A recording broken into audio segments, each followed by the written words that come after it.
वेद्यं विभुं रामाख्यं जगदीश्वरं सुरगुरुं मायामनुष्यं हरिं वन्देऽहं करुणाकरं रघुवरं भूपालचूडामणिं रक्ताम्भोजदलाभिरामनयनं पीताम्बरालङ्कृतं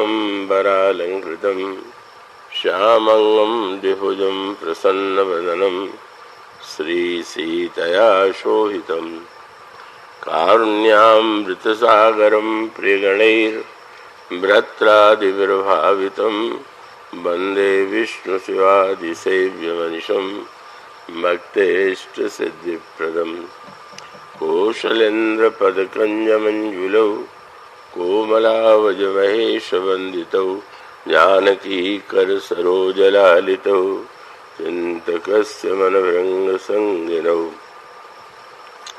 वन्दे विदेहतनया पदपुण्डरीकं कैशोरसौरभसमाहृतयोगिचित्तं हन्तुं त्रितापमनिशं मुनिहंससेव्यं सन्मानसालिपरिपीतपरागपुञ्जम् अतुलितबलधामं हेमशैलावदेहं धनुजवनकृशानुं ज्ञानिनामग्रगण्यं सकलगुणनिधानं वानराणामधीशं रघुपतिप्रियभक्तं वातजातं नमामि। यत्र यत्र रघुनाथकीर्तनं तत्र तत्र कृतमस्तकाञ्जलिं बाष्पवारि परिपूर्णं मारुतिं नमत राक्षसान्तकं गरुडमाज्ञानी गुणराशि हरिसेवकयति निकटनिवासी कुन्दयन्दुदरगौरसुन्दरम् अम्बिकापतिमभीष्टसिद्धिदं कारुणिककलकञ्जलोचनं नौमि शङ्करमनङ्गमोचनम्। प्रभु समर्थ सर्वज्ञ शिव सकल कला गुणधाम योग ज्ञान वैराग्य निधि प्रणत कल्पतरुणाम वंशी विभूषित करान्नवनीरदाभात् पीताम्बरादरुणबिम्बफलादरुष्टात् पूर्णेन्दु सुंदर मुखादरविन्दनेत्रात् कृष्णात् परं किमपि तत्त्वमहं न जाने। वैदेही सहिते सुरद्रुमतले हेमैर्महामण्डपे रत्ने पुष्पकमासने मणिमये वीरासने संस्थितम् अग्रे वाचयति प्रभञ्जनसुते तत्त्वं मुनीन्द्रैः परम् व्याख्यातं भरतादिभिः परिवृतं रामं भजे श्यामलम्। श्रीगुरुचरणसरोजरज निजमन मुकुर सुधारि वरणो रघुबर विमल यशो जोदायक फलचारि श्यावर रामचंद्र की जय।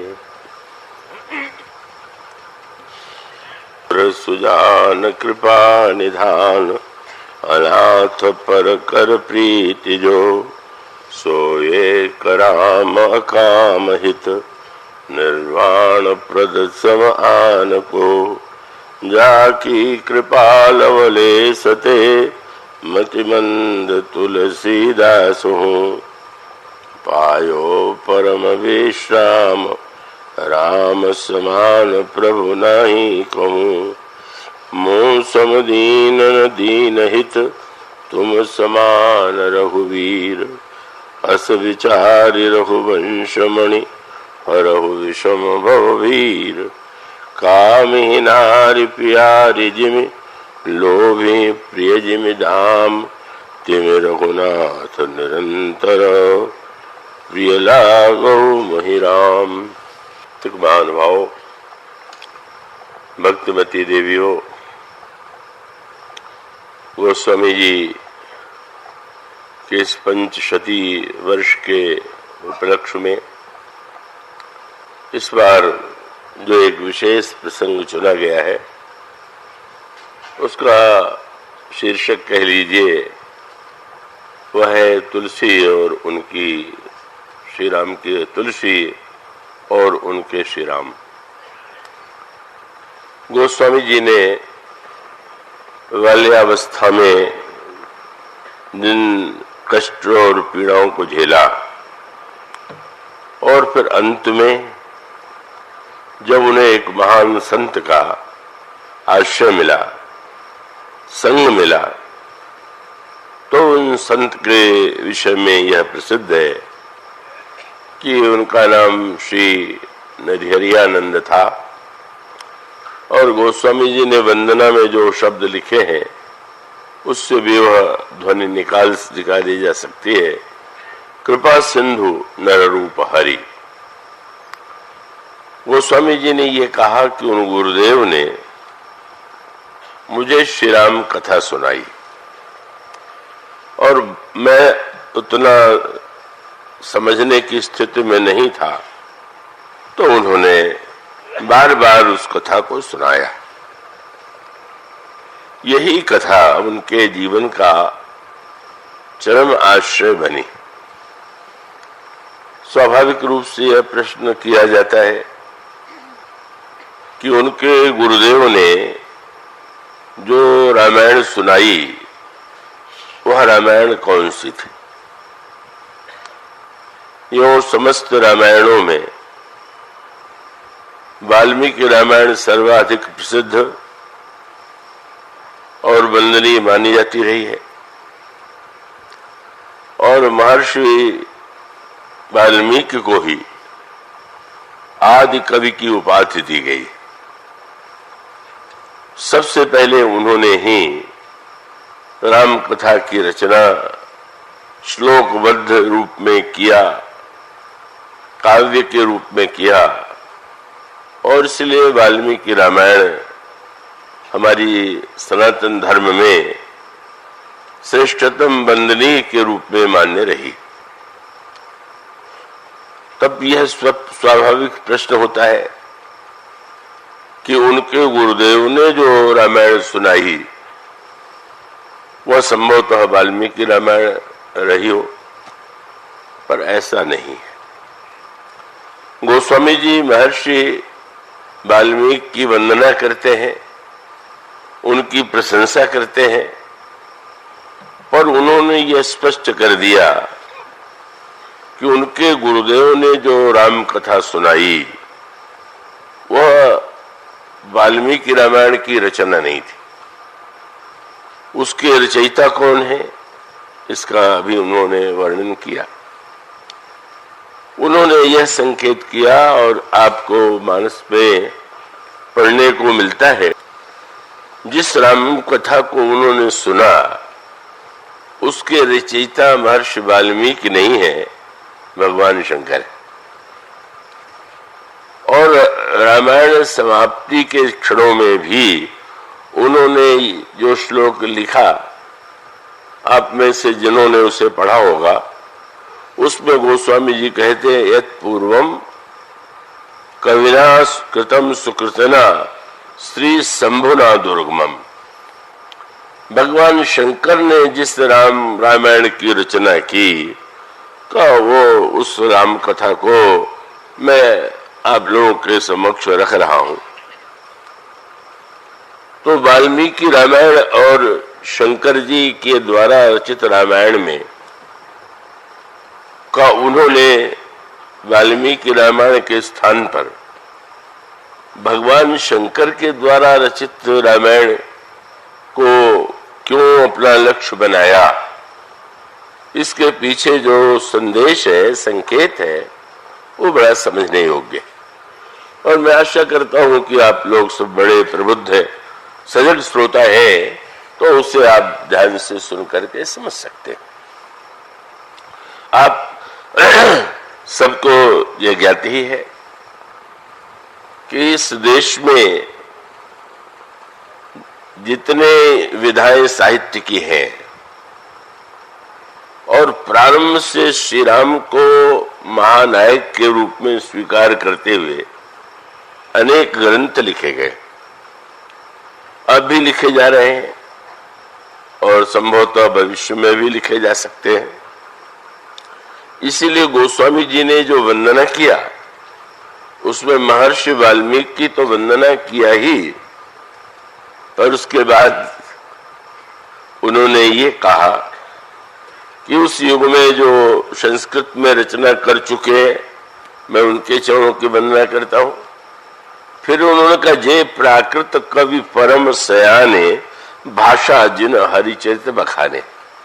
जो प्राकृत भाषा में जिन्होंने राम कथा की रचना किया मैं उन सबको प्रणाम करता हूं।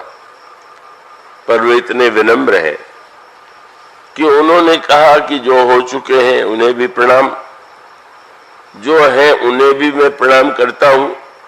और फिर कहते हैं, भय जे अहि जो ये आगे, जो लिख चुके और भविष्य में भी जो लिखेंगे प्रणवो सबई कपड़ छल त्यागे। भविष्य में भी जो राम कथा की रचना करेंगे मैं सबको प्रणाम करता हूं, सबके चरणों में नमन करता हूं। ऐसी आस्था गोस्वामी जी की भगवान श्री राम के प्रति है। और इसीलिए दो दृष्टि है का, जब वो जितने रामायण के द्वारा श्री राम के संदर्भ से जुड़े हुए ग्रंथ हैं उनमें समानता तो नहीं है, अनेक घटनाओं में भिन्नता है। तो एक ये धारणा तो ये बन सकती है कि महर्षि वाल्मीकि की रामायण वास्तविक है और अन्य रचनाएं कल्पना है, क्योंकि अब एक रामायण में यदि कुछ लिखा है, दूसरे रामायण में कुछ, तीसरे में रामायण में कुछ, तो ये भ्रम होना स्वाभाविक है।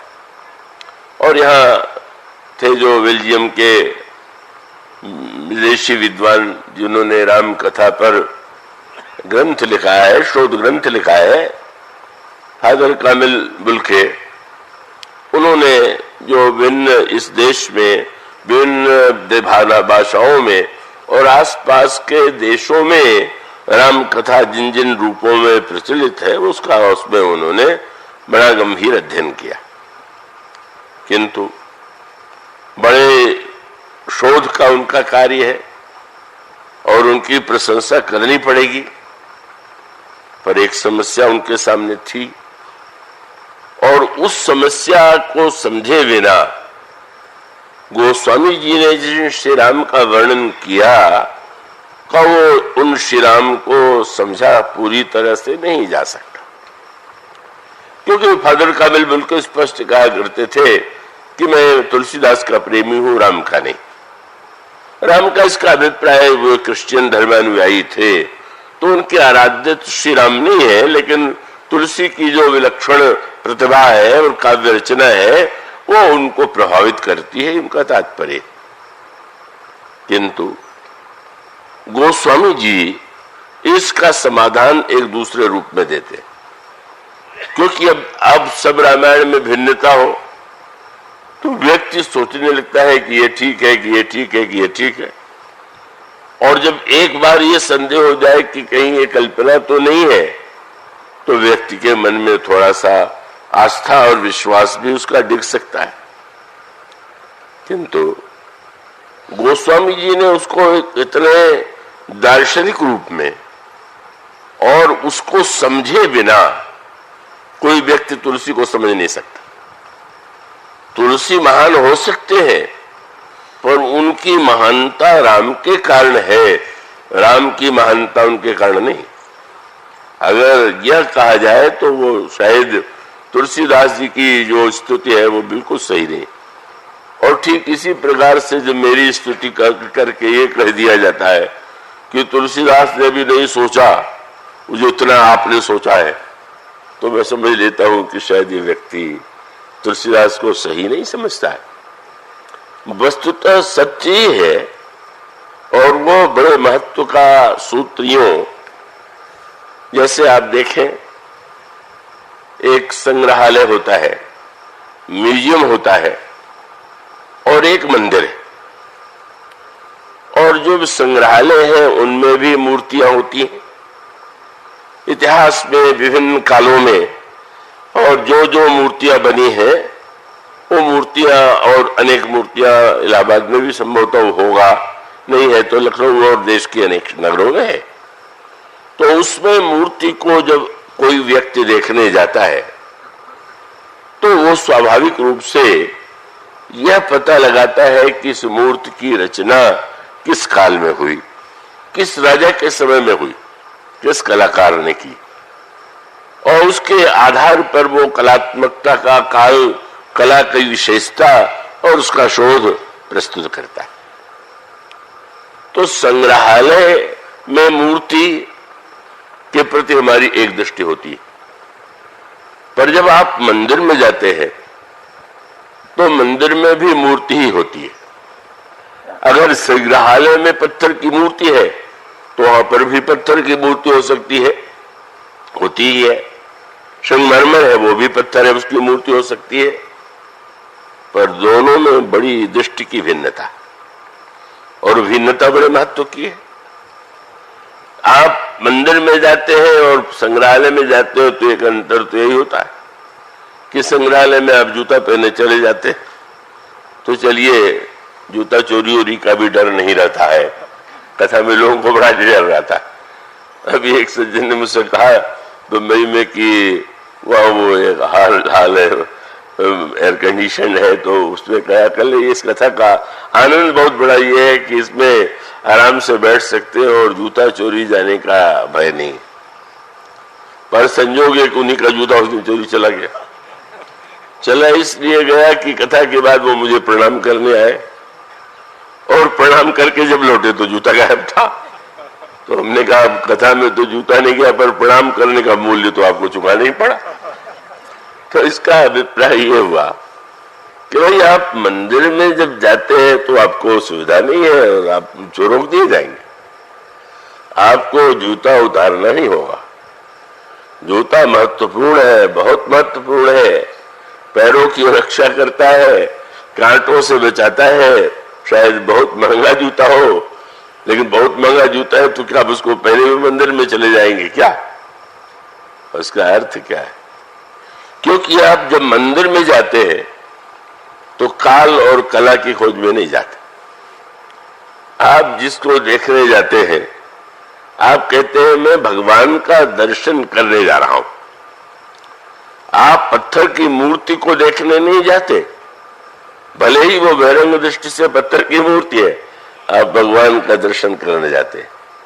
और इसलिए आप जूता उतार के जाइए, और जूता उतार करके जाने के बाद बुद्धि को थोड़ी देर उतार दीजिए, अलग कर दीजिए।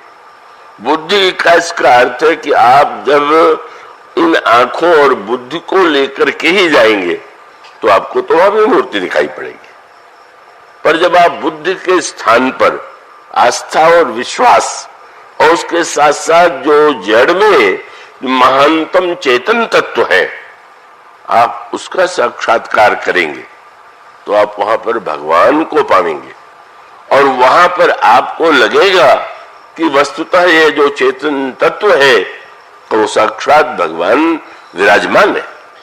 और इसलिए एक क्रम है कि जो व्यक्ति कहता है कि भगवान की मूर्ति है वो पहली कक्षा का विद्यार्थी, और जो मंदिर में जाकर के कहता है कि ये भगवान है वो सही दर्शक। मूर्ति है तब तक तो आप कहीं न कहीं उसमें जड़ता देख रहे, पर जब आप कहते हैं भगवान है तो आप मानो उस सत्य को समझ गए जो मूर्ति पूजा के लिए परम आवश्यक है। तो मानो वहां जब आप जाते हैं तो आप अखंड को देखते हैं, काल और कला के स्थान पर कालातीत का मूर्तियों में आप देखते हैं। का अलग अलग मंदिरों में जाइए, सब अलग अलग प्रकार की मूर्ति। कितनी बढ़िया बात गोस्वामी जी ने लिखी कि आप जब मंदिरों में दर्शन करने जाएं, सारे देश में जाएं और श्री राम का ही दर्शन करें तो प्रत्येक मंदिर में श्री राम की मूर्ति अलग अलग है, वस्त्र भी अलग अलग है, देखने में भी भिन्नता है।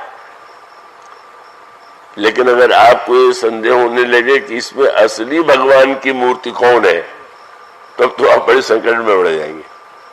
आप जहां जाते हैं वहां श्री राम है ऐसा मान करके प्रणाम करते हैं, और उसके मूल में भावना यह है कि भगवान जो है कोई वो सीमित उनकी आकृति नहीं, कोई उनका एक विशेष रूप नहीं है। जब ये कहते हैं कि रामानंत अनंत गुण अमित कथा विस्तार, राम के रूप अनंत है, तो इसका अभिप्राय है कि उस पूर्ण के पूर्ण रूप को उतार पाना किसी कलाकार के लिए संभव नहीं है। इसलिए प्रत्येक कलाकार अपनी क्षमता के अनुकूल जो है उसकी मूर्ति या उसका चित्र बनाता है। जब यह भावना आपके हृदय में हो और जब आप दर्शन करते हैं तो आप पूजा करते हैं, माला पे का या पुष्प ले जाते हैं, भोग लगाते हैं, ये सारा व्यवहार आप म्यूजियम में नहीं करते, संग्रहालय में नहीं करते। और वहां से जब आप लौटते हैं तो एक हृदय में उल्लास, आनंद और पवित्रता की भावना लेकर के लौटते हैं। और इसलिए तुलसी के जो श्री राम है वो कोई संग्रहालय की वस्तु नहीं है। तो उन्हें समझने के लिए श्री राम को ये मान करके नहीं, आप गोस्वामी जी श्री राम को देखने की हमें एक दृष्टि देते हैं, हमें देखना चाहिए। पर वो जब भी कहते हैं, किसी ने उनसे कहा कि चलिए बड़ा अच्छा हुआ, पहले रामायण संस्कृत में थी, आपने भाषा में बना दिया तो लोग अब सरलता से समझ लेंगे। पर गोस्वामी जी ने कहा कि इतनी सरलता से समझने की संभावना नहीं लगती है। और उन्होंने कहा कि जब इसका नाम रामचरितमानस है और इसकी तुलना मानसरोवर से की गई, तो मानसरोवर की यात्रा जितनी कठिन है उतनी कठिन यात्रा है इस राम कथा की भी। तो उसमें फिर उन्होंने बहुत विस्तार से बताया है। पर उन्होंने कहा जैसे अब मानसरोवर की यात्रा करें तो अनेक पहाड़ लांघने पड़ेंगे, नदियां लांघनी पड़ेंगी। इसी प्रकार से गोस्वामी जी ने कहा कि इस राम कथा में भी तो पहाड़ भी है, उसको भी पार कीजिए, नदियां भी है, उनको भी पार कीजिए, वन है, उनसे भी पार जाइए। तो वो एक एक बताते हैं। गृह कार्य नाना जंजाला तेयत दुर्गम शैल विशाला। ठीक है, राम कथा भाषा में है तो क्या हुआ कि घर के कामकाज का पहाड़ सामने आ गया, जाते तो पर क्या बतावे, बहुत से काम पड़े हुए हैं, वो आ गया तो भी नहीं आप जा पाए। पहाड़ भी पार कर ले तो नदी कुतर्क भयंकर नाना। कई लोग बुद्धिमान बहुत होते, तर्क बहुत आता है, अब वो कुतर्क की नदी बह रही है, क्या रखा है, क्या है, हम पढ़ चुके, सुन चुके, कितनी बार उसको पढ़े, क्या जा करके करेंगे। तो कुतर्क की नदी आ गई। तो मानो गृह कार्य और कुतर्क के बाद पर एक बहुत बढ़िया बात उन्होंने की कि आप जब कहीं लंबी यात्रा पर जाए तो आपको साथ में जहां दुकानें हैं वहां तो आप खरीद लीजिए, पर वन पहाड़ में अगर जा रहे हो तो आपको तो साथ में ही भोजन ले जाना पड़ता है। और वन पहाड़ में को पार करके मानसरोवर में अकेले जाना ठीक नहीं। तो गोस्वामी जी ने कहा कि उस राम कथा तक पहुंचने के लिए राह खर्च चाहिए, साथ चाहिए। और साथ साथ उन्होंने सूत्र दिया, कौन सी राह खर्च लेकर के आप राम के इस चरित्र में प्रवेश करेंगे। उनका दोहा है, जे श्रद्धा संबल रहित। जिनके पास श्रद्धा नहीं है, श्रद्धा ही इस राम कथा को तक पहुंचने के लिए माध्यम है। और साथ किनका, अब ऐसे साथी को लेके न आइए कि वो आपके बगल में सो रहा हो और आपको बार बार लगे कि ये तो सो रहा है, ध्यान उसकी ओर दे कि कथा की ओर दे।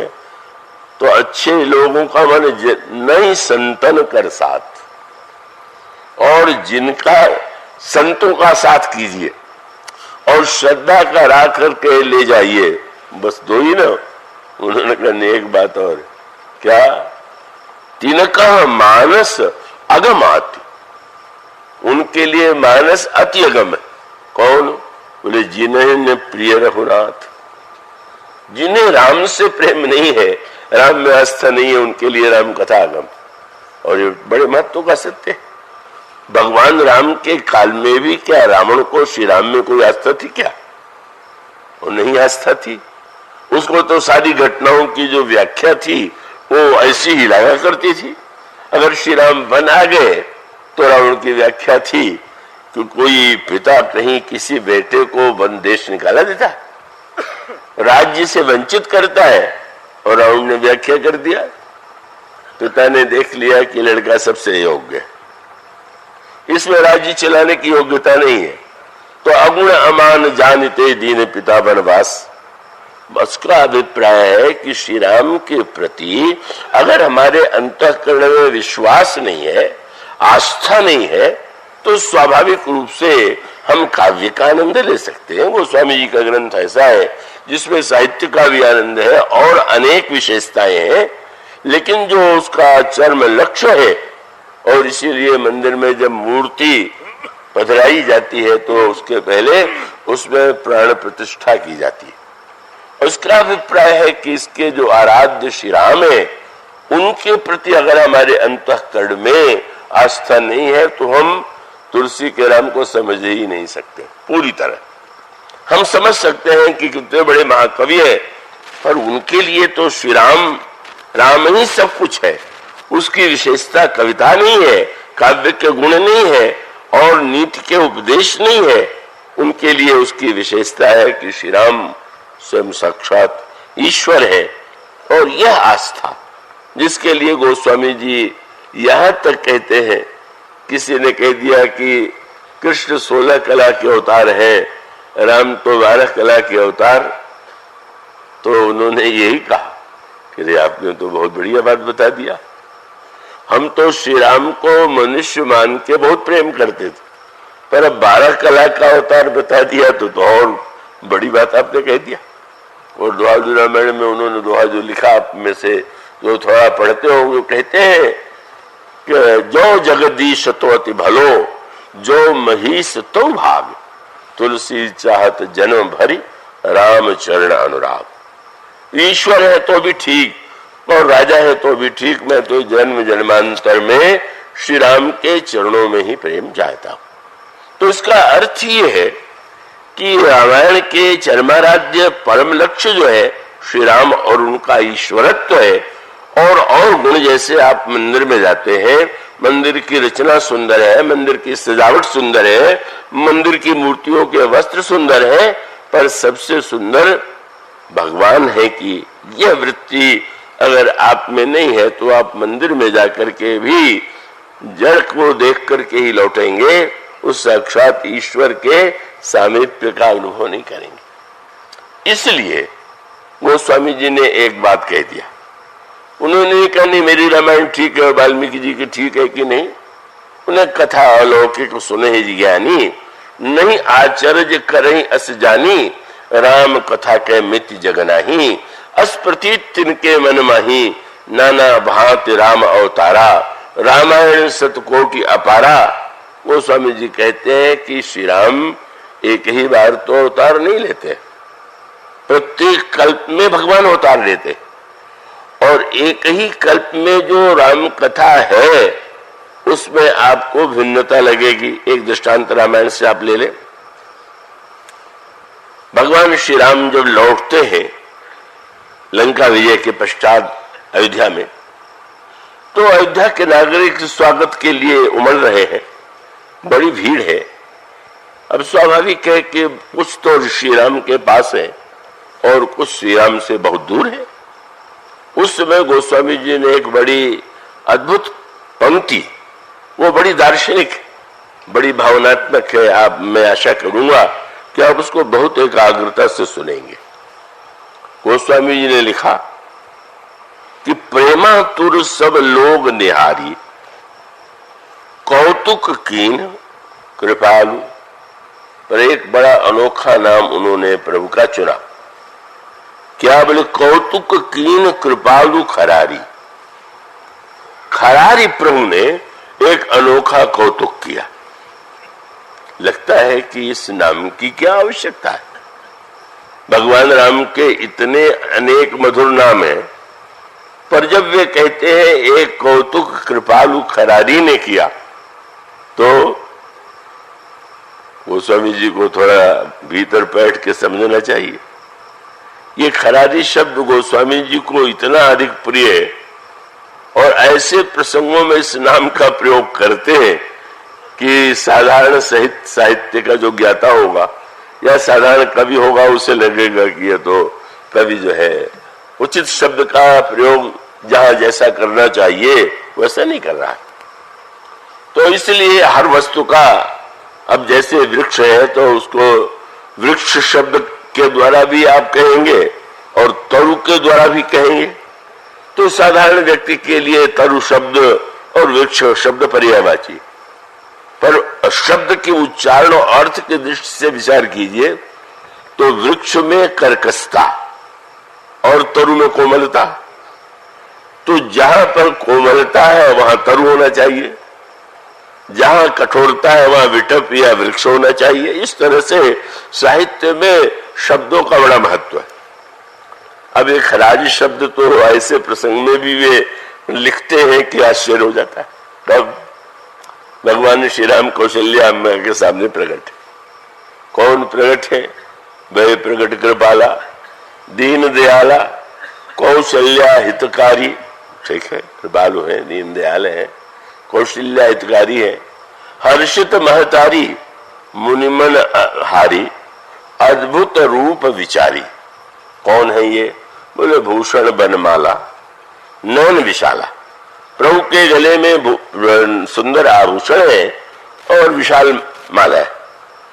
भूषण बनमाला नयन विशाला, शोभा सिंधु। बोले खरारी, ये खरारी है। भला क्या तुक है? श्री राम का जन्म हो रहा है, जन्म इसके अवसर पर यही नाम क्यों रह गया था?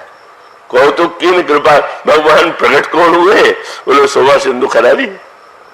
ये शब्द गोस्वामी जी को एक ऐसा दार्शनिक शब्द है और उसके पीछे इतना बड़ा संकेत है, वो तुलसीदास जी के राम को समझने के लिए आवश्यक है।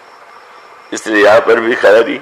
फिर कौशल्याम्बा एक दिन पूजन करती हैं और पूजन करते हुए चिंता थी कि बालक अगर जगता रहेगा तो पूजा में बाधा देगा, तो जरा इसको सुला दे। बाल्य पर सुला दिया और सुला देने के पश्चात जहां भगवान का मंदिर है वहां जाती है और वो भोग लगाती है। जैसी परंपरा है पर्दा डाल देते हैं, डाल दिया।